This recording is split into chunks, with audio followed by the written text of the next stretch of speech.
Magandang araw sa inyo mga kaparokya. Nandito tayo muli para pag-usapan ang ilang naging ganap sa It's Showtime at Eat Bulaga. And of course, yung revelation po ni Mayor Vico Sotto patungkol sa nalaman niya. Pero bago yan, ay humihiling ako na pakisubscribe ang aking YouTube channel.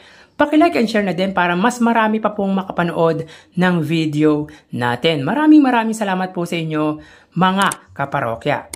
So, umpisa natin sa highest viewership ng dalawang noontime shows kahapon. So, dito makikita natin na ang It's Showtime po ay may 104,000 views at 106,000 views naman po sa Eat Bulaga. So, tila na April Fools ang views ng Eat Bulaga kahapon dahil dumikit ang It's Showtime sa kanila. So, ito na po ang pinakamalapit na highest viewership ng dalawang noontime show. So, to those people who don't know kung bakit bumaba ang views ng main YouTube channel ng Eat Bulaga ay dahil tumaas ang number of views ng main YouTube channel naman po ng TV5 na TV5 Philippines. So, last time during our online viewership, they got 20,000 views, which is normally 10,000 views. Meaning, 10,000 views ang naidagdag sa TV5 na kung i-add po natin yung 10,000 views sa Eat Bulaga main YouTube channel, it would be 116,000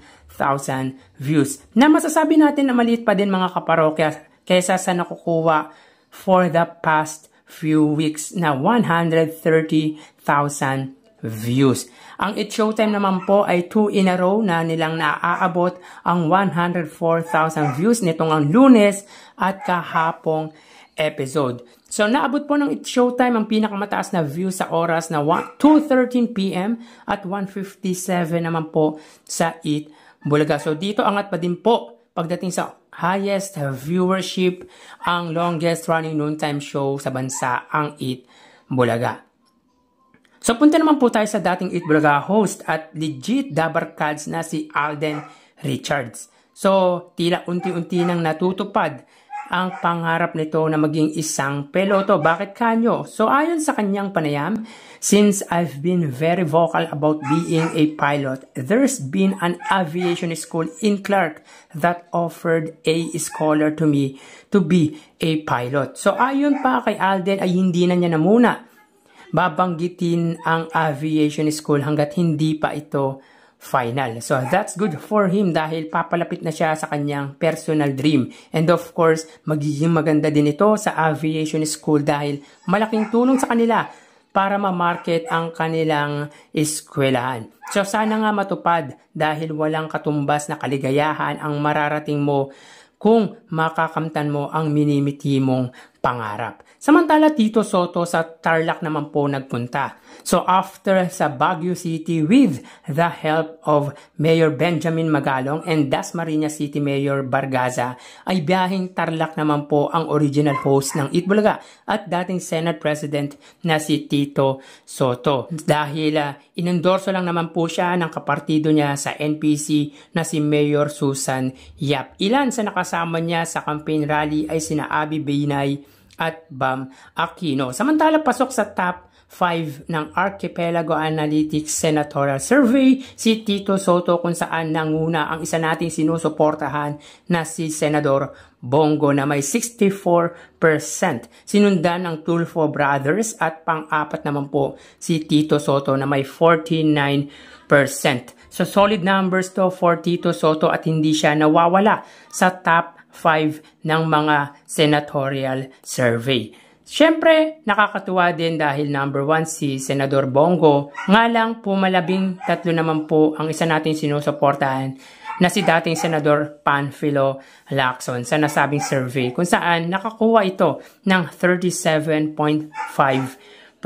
So, punta tayo sa revelation ng anak ni Bossing Vic Sotto na si Pasig City Mayor Vico Sotto kung saan ayon dito ay ginagamit siya ng ibang vloggers to have more views. Pero tumatanggap naman po ng bayad sa kalaban nito. So, anya sa caucus, mga vloggers hindi nababayaran, hindi totoo yun dahil aminin natin o hindi, sana hindi kayo yun. Pero ibang mga vloggers dyan, kino-cover tayo para dumami ang views. Pero tumatanggap sa kabila. Well, para sa akin, totoo yun. ginagawang business eh. Hindi na sila nakokontento sa binabayad sa kanila ni YouTube at ni Facebook. Pero again, di din natin maiiwasan yan mga kaparokya.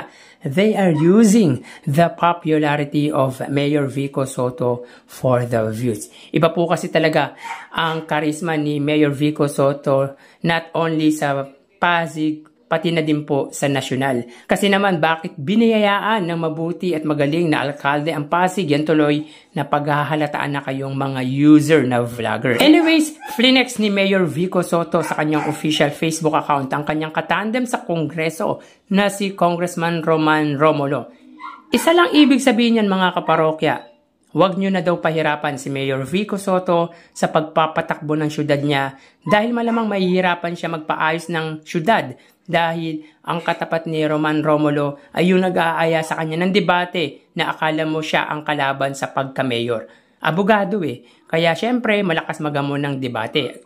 Alam nyo mga parokya, gasgas na ang debate. Ang debate ay nangyayari lang yan sa mga highest position. Kaya ako naniniwala ako after ng term ni Mayor Vico Sotto sa pagka-mayor, much better to pursue yung abogasya kesa sumabak sa higher position.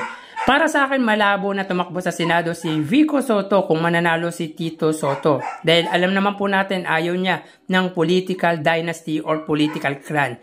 Kung may Congress, pwede naman po siya sa Kongreso para mapagpatuloy niya ang pagseserbisyo sa mga Pasigueño. Pero ako mas gusto ko ituloy niya yung pag-aabogado. Iba din kasi kung abogado ang magiging leader natin anytime soon. Tingin ko naman hindi makakalimutan ang pangalan ni Mayor Vico Sotto. Bagkos, mas kapapanabikan pa. Malabo pa kasi ang presidency sa kanya in 2028 because he was 39 years old by that time. Anyways, paalala lang yan ni Mayor Vico Sotto dahil once na ipanalo nyo si Seiya sa Kongreso, magkasulungat sila ng paniniwala. Para tuloy-tuloy ang pag-asenso ng Pasigueño or ng Pasig, kailangan Roman Romulo sa Kongreso. So hanggang dito na lang po tayo mga parokya. Magsiingat po tayo palagi. Thank you and God bless.